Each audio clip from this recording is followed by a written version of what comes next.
Hello everyone. Episode की शुरुआत में हमें दिखाया जाता है अटैकर जो कि सूजी से अटैक इसीलिए कर रहा था यूएसटी ड्राइव लेने के लिए। अब गंगचन उसे एंट्रेंस पर ही देखते हैं और दोनों के बीच फाइटिंग हो जाता है और वो भाग जाता है। अब गंगचन अंदर आके ढूंढ रहा था, तब देखता है कि सूजी टेरिस पर है। तब फिर से ये आदमी कुछ ढूंढने के लिए आया था और ये दोनों वहाँ छुप के उसे देख रहे थे। अब सूजी की शोल्डर पर गहरी चोट लगी थी और मेडिकल में ट्रीटमेंट चल रहा था और पुलिस पूछताछ के लिए आया था क्योंकि गंगचन कॉल करके पुलिस को बुलाया था। पर सूजी इन्वेस्टिगेशन नहीं चाहती थी, केस क्लोज करने के लिए बोलती है। अब गंगचन को थैंक यू बोल के हॉस्पिटल से निकल रही थी, तब गंगचन बोलता है कि तुम्हें ऐसी हालत में मैं अकेला नहीं छोड़ सकता। रात में उसे अपने साथ अपने घर लेके आता है। अब सूजी को बेड पर सोने के लिए बोलती है तो मना करती है और सोफे पर ही सो जाती है। अब गंगचन को वो भी बहुत मारा था और धक्के की वजह से उसे भी चोट लगा था, पर वो सूजी के लिए ज्यादा हो रही था। सूजी के पास आके उसे ब्लैंकेट ओढ़ रहा था और वहीं पर ही वो सो गया था उसे देखते देखते। अब सूजी वहां से चली गई थी सुबह। अब गंगचन उठने से पहले थैंक यू लग के उसके लिए चली गई थी। अब प्रीवियस नाइट अटैक केस के बारे में मीनिंग और ये डिस्कस कर रहे थे कि कौन हो सकता है वो आदमी। अब सूजी जीको के साथ मिलने के लिए जाती है। केस दोनों मिलकर डिस्कस कर रहे थे। अब जीको बोलता है कि सोंग के साथ मेरे अंकल यानी कि सोंगबम का रिलेशन था। सूजी पूछती है किस तरह के रिलेशन, तो बोलता है कि जैसे रिच पीपल का रिलेशन होता है लड़कियों के साथ, मतलब शायद सोंग की प्रेगनेंसी के केस में वो इन्वॉल्व हो सकता है, हमें आगे पता चलेगा। अब सारे काले कारनामों में शिवपाल इन्वॉल्व रहता था, मतलब शिवपाल के थ्रू ही साले काले धंधा होता था। मुझे ज्यादा मालूम नहीं है बोलता है। और अभी भी कुछ दिन की पहले से ही एक बर्थडे सेलिब्रेशन हुआ था और वहाँ वो सब बिजी थे। अब सब प्लान किया था चोई, मतलब चेयरमैन चोई, और चेयरमैन चोई हर चीज में इन्वॉल्व रहता था, ये भी बोलता है। अब सूजी सोंग की मर्डर केस की फुटेज ढूंढ निकाली थी, एक थी हेडेक और दूसरी हेडेक थी यूएसपी नहीं मिल रहा था। यूएसपी गंगचन को मिला था। जब वो अटैक करके जा रहा था तब यूएसपी वहीं पर ही नीचे गिर गया था।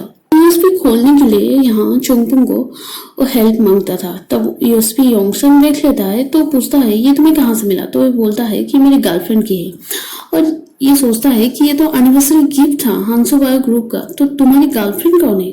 अब गंगचन बोलता है कि छोड़ो ये सब, तोड़फोड़ के टाइम ये मुझे मिला था उस अटैकर से, और मत कुछ पूछो। और एक चीज पता चलता है, ये बोलता है कि सूजी योंगसन की ट्यूशन टीचर है। गंगचन इसे फाइनली सच बता देता है कि प्रोफेसर के घर में अटैक करवाया गया था, तब ये मिला था, वो अटैकर लेके जा रहा था इसे, और दोनों को अटेंशन क्लास में बिल्कुल नहीं था, तो सूजी दोनों को क्लास से निकाल देती। अब यूएसपी के लिए कोई क्यों अटैक करेगा और कर रहा था, तो क्या यूएसपी में क्या है ऐसा चीज, वो सोचने वाली चीज थी दोनों के लिए। अब ये दोनों बिल्डिंग के आसपास की सीसीटीवी फुटेज कलेक्ट कर रहे थे वो इंसिडेंट के बारे में ज्यादा छानबीन करने के लिए। अब सूजी पूछती है क्या कार की नंबर दिखे हो तुम, तो गंगचन मना करता है और ये भी बोलता है कि अपने आप को डेंजर में मत डालो, तुम मेरे ऊपर भरोसा रखो और कुछ देर वेट करो।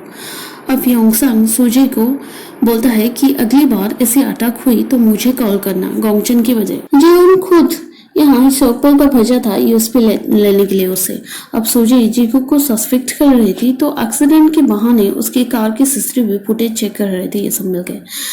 पर ये सेम स्निकर पहना था उस दिन ऑफिस में, तो देखी थी स्निकर, जो कि इसीलिए वो छानबीन कर रही थी ज्यादा। और फाइल ओपन हो गया था, पर बैलेंस देखने के बाद सब चौंक जाते हैं।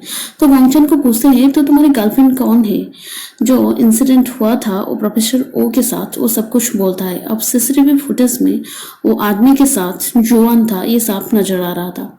अब ये सब देखने के बाद योंगसन सीधा पहुंचता है उसके पापा के पास, बोलता है कि जुआन कहाँ, तो चोई बोलता है कि मैंने उसे न्यूयॉर्क भेज दिया।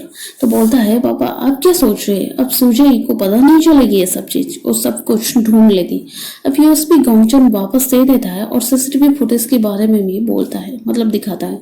अब सूजी फिर से गंगचन को ये केस में इन्वॉल्व नहीं होने के लिए बोलती है कि ये मेरी पर्सनल चीज है। तो गंगचन को उसके लिए ओरी होना उसे अच्छी लग रही थी, क्योंकि उसके साथ ये सब पहली बार हो रही थी और ये सब खुशी का पल था उसके लिए। वो भी कोशिश करती थी अपनी फीलिंग्स छुपाने के लिए, किसी को पता नहीं चलता था सिवाय गंगचन को छोड़ के। अब सूजी को यूएसपी ड्राइव देने के लिए जीटेक बोलता है, तो सूजी बोलती है कि तुम खुद 7 मिलियन लोन अपनी पॉकेट में डाले हो इलीगली, क्या मैं बोल दूं।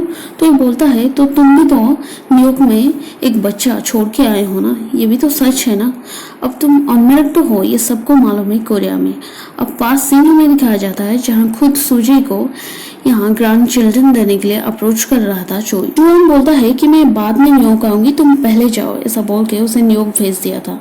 और वहां से उधर पता चला था कि जुआन का मैरिज कोरिया में चल रहा है। अब सूजी जो हालत में थी वो हालत उसे रोने के लिए मजबूर कर देता था। अब हमें दिखाया जाता है कि सूजी के हाथ से खून निकल रही थी और वहीं पर वो सेंसलेस हो जाती है और डॉक्टर आ रहे थे। अब ये सब पूछने पर चोई उसे 2 ऑप्शन देता है, या तो तुम कोरिया वापस आके लॉ फर्म ज्वाइन कर लो और वहीं पर रह के कचरा उठाओ, और जिस वजह से वो वहां से कोरिया चले आई थी। उसे ऊपर उठने में मदद कर रहा था चोई। इस वजह से अब यूएस में जो डॉक्यूमेंट था उसमें बैंक अकाउंट में जो पैसा था वो सब कुछ सूजे के नाम पर ही थी। अब सूजे एक शर्त करती है कि मुझे 70 बिलियन दोगी तो मैं सब कुछ छोड़ दूंगी, वरना मैं सब कुछ बर्बाद कर दूंगी। अब चॉइस तुम्हारे ऊपर है। और यहीं पर एपिसोड खत्म हो जाता है। नेक्स्ट एपिसोड देखने के लिए चैनल को सब्सक्राइब कीजिए। Thank you.